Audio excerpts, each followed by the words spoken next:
কাছাৰৰ ভাৰত বাংলাদেশ সীমান্তত ভাৰতৰ ভূমিৰ পৰা এগৰাকী ভাৰতীয় নাগৰিকক অপহৰণ কৰা হল।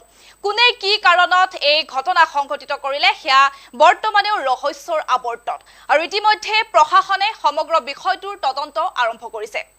আৰু ঘটনাৰ সবিশেষ হৈছে এনে ধৰণৰ এগৰাকী ভাৰতীয় কৃষকে কাছাৰৰ সীমান্তৰ ঘাঁহ কাটিবলৈ গৈছিল আৰু সেই সময়তে বাংলাদেশৰ 7জনীয়া এটা অচিনাক্ত দুৰ্বৃত্তৰ দলে ব্যক্তিগৰাকীক অপহৰণ কৰে। কেৱল অপহৰণ কৰাই নহয়, ব্যক্তিগৰাকীক কেইবাদিন ধৰি পণবন্দী কৰি ৰখা হয় আৰু তাৰ সমান্তৰালভাৱে চলোৱা হয় অত্যাচাৰ আৰু মাৰপিট।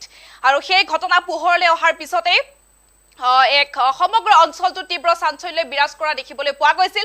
আচলতে এই ঘটনাটো কি কাৰণত সংঘটিত হল সেয়া ৰহস্যৰ আৱৰ্তত সোমাই পৰিছে আৰু সকলোতকৈ ৰহস্যৰ বিষয়টো এই হৈছে যে ভাৰতীয় কৃষকগৰাকীৰ পৰা বাংলাদেশৰ সেই 7জনীয়া অচিনাক্ত দুৰ্বৃত্তৰ দলটোৱে বাংলাদেশৰ এগৰাকী নাগৰিকৰ বিষয়ে সোধা পোছা কৰিছিল আৰু তাৰ পিছতে এতিয়া এক আতংকময় পৰিৱেশে বিৰাজ কৰিছে আৰু প্ৰশাসনে ইতিমধ্যে সমগ্ৰ বিষয়টোৰ তদন্ত আৰম্ভ কৰিছে। আমি এই মুহূৰ্তত সবিস্তাৰে জনোৱাৰ চেষ্টা কৰিছো। আমি এই মুহূৰ্তত জনাই গৈছো যে কাছাৰৰ ভাৰত বাংলাদেশ সীমান্তত এক আজব ঘটনা সংঘটিত হৈছে। অৱশেষত অপহৰণ কৰা কেইবা ঘণ্টাৰ অন্তত মুকলি কৰি দিয়া হল ভাৰতীয় সেই ব্যক্তিগৰাকীক। কাছাৰৰ ভাৰত বাংলাদেশ সীমান্তৰ পৰা অপহৰণ কৰা হৈছিল কৃষকগৰাকীক। বাংলাদেশৰ সীমান্ত সুৰক্ষা বাহিনীয়ে কৃষকগৰাকীক BSFৰ হাতত অৰ্পণ কৰে। ঘাঁহ কাটি থকাৰ অৱস্থাতে 7জনীয়া এটা বাংলাদেশী দুৰ্বৃত্তৰ দলে অপহৰণ কৰিছিল কৃষকগৰাকীক। পণবন্দী কৰি ৰাখি কৃষকগৰাকীক কৰা হৈছিল তীব্ৰ মাৰপিট, অত্যাচাৰ চলোৱা হৈছিল আৰু আন এজন বাংলাদেশী নাগৰিকৰ সন্দৰ্ভত চলোৱা হৈছিল সোধা পোছা। যেহেতু কাছাৰ ভাৰত বাংলাদেশ সীমান্তত সংঘটিত হোৱা এক চাঞ্চল্যকৰ অপহৰণ কাণ্ডৰ অৱশেষত সুখত অন্ত পৰিছে, কিয়নো বাংলাদেশৰ দুৰ্বৃত্তৰ দলে অপহৰণ কৰি লৈ যোৱা ভাৰতীয় কৃষকগৰাকীক অৱশেষত কেইবা ঘণ্টাৰ অন্তত মুকলি কৰি দিয়া হয়। বাংলাদেশ কৰ্তৃপক্ষই কৃষকগৰাকীক সীমান্তৰ সুৰক্ষা বাহিনী চমুকৈ BSFৰ হাতত গতাই দিছে ইতিমধ্যে। কিন্তু এই সমগ্ৰ ঘটনাই এতিয়া সীমান্তৱৰ্তী অঞ্চলটোত তীব্ৰ প্ৰতিক্ৰিয়া আৰু উত্তেজনাৰ সৃষ্টি কৰিছে আৰু তাৰ পিছতে কাছাৰ জিলাৰ ভাৰত বাংলাদেশ সীমান্তৱৰ্তী অঞ্চলত নিৰাপত্তাক লৈ পুনৰ এবাৰ ডাঙৰ প্ৰশ্ন উত্থাপন হৈছে।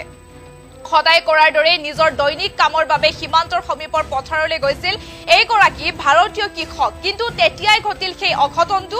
ঘাঁহ কাটি থকাৰ অৱস্থাতে সীমান্তৰ পাৰ হৈ অহা 7জনীয়া এটা বাংলাদেশী দুৰ্বৃত্তৰ দলে অতৰ্কিতে আক্ৰমণ চলাই কৃষকগৰাকীৰ ওপৰত আৰু দুৰ্বৃত্ত দলটোৱে কৃষকগৰাকীক বলপূৰ্বকভাৱে অপহৰণ কৰি বাংলাদেশৰ ভূখণ্ডৰ ভিতৰলৈ লৈ যায়। কেৱল অপহৰণ কৰাই নহয়, আচলতে কৃষকগৰাকীক তাত পণবন্দী কৰি ৰখা হৈছিল কেইবাদিনো আৰু জানিব পৰা অনুসৰি অপহৰণকাৰী দলটোৱে কৃষকগৰাকীক তীব্ৰ মাৰপিট কৰাৰ লগতে এগৰাকী বিশেষ বাংলাদেশী নাগৰিকৰ বিষয়ে তথ্য বিচাৰি নিৰ্যাতন চলাইছিল।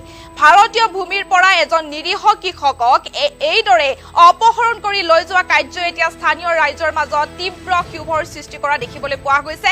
আমাৰ হাতত স্থানীয় ৰাইজৰ মন্তব্য আছে, আমি এই মুহূৰ্তত মন্তব্য আগবঢ়াম। আমার খবর আছে যে বাবারে বাংলাদেশি 5-6জন দুষ্কৃতী উঠিয়ে লিয়ে গেছে। তো আমি ট্রেন বাপরে প্রতিদিন যায় বাবারে কেমনে উঠিয়ে নিতে গিয়া তার লগে তো কোনো দরবার ঝগড়া রাখি তাহলে কথা হইতে পারে। যদি সত্যি না মিথ্যা বাইরে দেখি বাইরে শুনি সত্যি ঘটনা, তখন সঙ্গে সঙ্গে আমি কিন্নকাল বিওপিতে আইসি, বিওপি সাহেবরে ইনফর্ম করছি। তখন সাহেবের সঙ্গে সঙ্গে তান ফোর্স লইয়া আমার কথার উপরে রেসপন্স দিয়া গেটের ভিতরে প্রবেশ করছেন আমার সঙ্গে নিয়ে। তখন সঙ্গে সঙ্গে কোম্পানি কমান্ডার রয়েছেন তার স্টাফ নিয়ে। তো আমার সঙ্গে নিয়ে ভিতরে যখন নদীর কিনারে গেছেন বহুত খুঁজাখুঁজি করছেন, বাবার কোনো সন্ধান পাইছি না। তখন তারা বিডিআর লেগে আলাপ করছে, ফ্ল্যাগ মিটিংয়ের আবেদন করছে, কোনো রেসপন্স দিচ্ছে না বিডিআর তরফ থেকে।